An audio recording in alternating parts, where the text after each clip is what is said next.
Bismillahirrahmanirrahim. Assalamualaikum warahmatullahi wabarakatuh. Perkenalkan, nama saya Safira Hernisa Pudungge, NIM 151422164 dari kelas 2G. Jadi maksud dan tujuan saya membuat video ini untuk memenuhi tugas ujian tengah semester dengan mata kuliah Psikologi Pendidikan, dosen pengampu Ibu Asni Ilham, MPD. Baik, langsung saja. Sebagai seorang mahasiswa pendidikan guru sekolah dasar, Anda perlu mempelajari mata kuliah psikologi pendidikan. Nah, menurut pendapat Anda, apa manfaat mempelajari mata kuliah tersebut?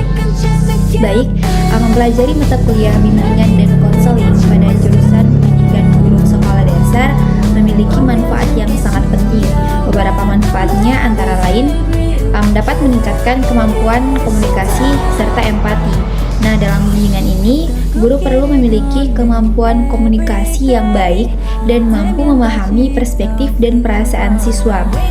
Dengan mempelajari mata kuliah ini juga, guru dapat meningkatkan kemampuan komunikasi dan memahami siswa dengan lebih baik. Selanjutnya, meningkatkan kemampuan mengelola kelas.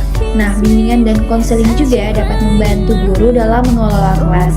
Dengan memahami masalah yang mungkin dihadapi siswa, guru dapat mengelola kelas dengan lebih baik dan memastikan siswa merasa aman dan nyaman dalam lingkungan belajar. Selanjutnya, mengidentifikasi dan menangani masalah.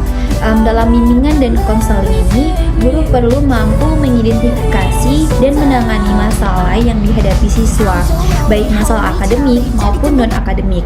Nah, dengan mempelajari mata kuliah ini, guru dapat mengembangkan kemampuan untuk mengidentifikasi masalah yang terjadi pada siswa dan memberikan bimbingan yang sesuai untuk membantu siswa menyelesaikan masalah tersebut.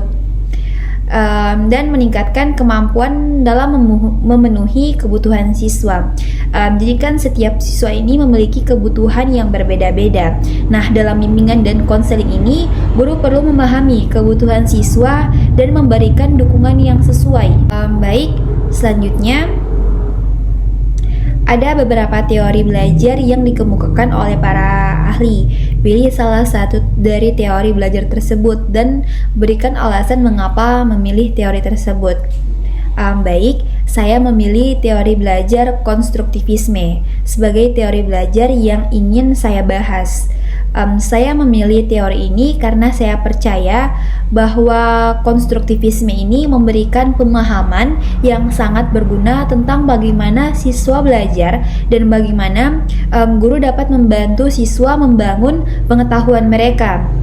Jadi teori konstruktivisme ini berpendapat bahwa pembelajaran terjadi ketika siswa secara aktif membangun pengetahuan serta pemahaman mereka melalui pengalaman dan refleksi pada pengalaman tersebut. Nah, menurut teori ini juga, siswa tidak hanya menerima pengetahuan dari guru atau buku, tetapi juga terlibat dalam pembangunan pengetahuan mereka sendiri melalui interaksi langsung dengan lingkungan ataupun pengalaman belajar yang dimilikinya. Nah, proses pembelajaran di sekolah juga harus didesain untuk memberikan kesempatan kepada siswa untuk membangun pemahaman serta pengetahuan mereka sendiri.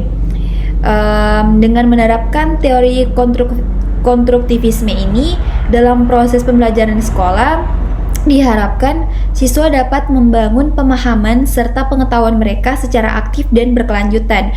Nah, proses pembelajaran yang menekankan pada konstruksi pengetahuan siswa juga dapat membantu siswa menjadi pembelajar yang lebih mandiri serta kritis, yang dapat membantu mereka dalam menghadapi tantangan serta memecahkan masalah di kehidupan sehari-hari.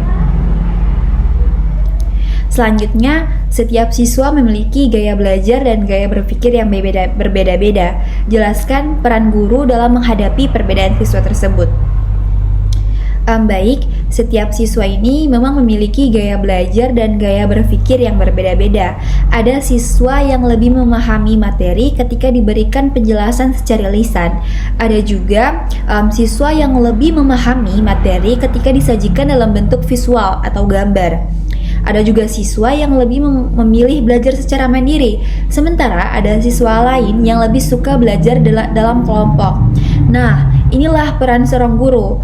Peran Anda dalam menghadapi perbedaan gaya belajar dan gaya berpikir siswa adalah memberikan pendekatan yang sesuai dengan kebutuhan serta preferensi siswa tersebut. Ada beberapa cara yang dapat dilakukan oleh guru untuk mengatasi perbedaan gaya belajar dan gaya berpikir siswa. Antara lain ini menyediakan variasi metode pembelajaran. Jadi guru dapat menggunakan berbagai metode pembelajaran seperti ceramah, diskusi, tugas individu, ataupun tugas kelompok.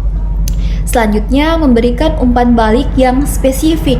Nah, umpan balik yang spesifik ini dapat membantu siswa memahami bagaimana mereka belajar dan mengetahui area mana yang perlu ditingkatkan mereka. Selanjutnya, menggunakan pendekatan yang inklusif. Jadi, guru perlu memastikan bahwa setiap siswa merasa termasuk dan diberi kesempatan yang sama untuk belajar. Jadi, semua siswa itu setara, begitu. Baik, selanjutnya, akhir-akhir ini beberapa hasil penelitian menunjukkan adanya motivasi belajar siswa sekolah dasar yang rendah. Nah, menurut Anda sebagai calon guru, apa yang menyebabkannya dan upaya apa yang harus dilakukan? Baik, motivasi belajar yang rendah pada siswa sekolah dasar ini dapat disebabkan oleh beberapa faktor. Antara lain, kurangnya minat terhadap materi pelajaran, siswa mungkin tidak tertarik atau merasa bosan dengan materi pelajaran yang disajikan. Selanjutnya, lingkungan belajar yang tidak mendukung. Siswa mungkin mengalami gangguan atau distraksi saat belajar di lingkungan yang tidak kondusif, seperti di rumah yang ramai atau di lingkungan yang bising. Selanjutnya, tekanan dari lingkungan sekitar. Siswa mungkin merasa tertekan oleh ekspektasi orang tua atau teman-teman mereka yang dapat mengurangi motivasi mereka untuk belajar. Selanjutnya, kurangnya dorongan atau penghargaan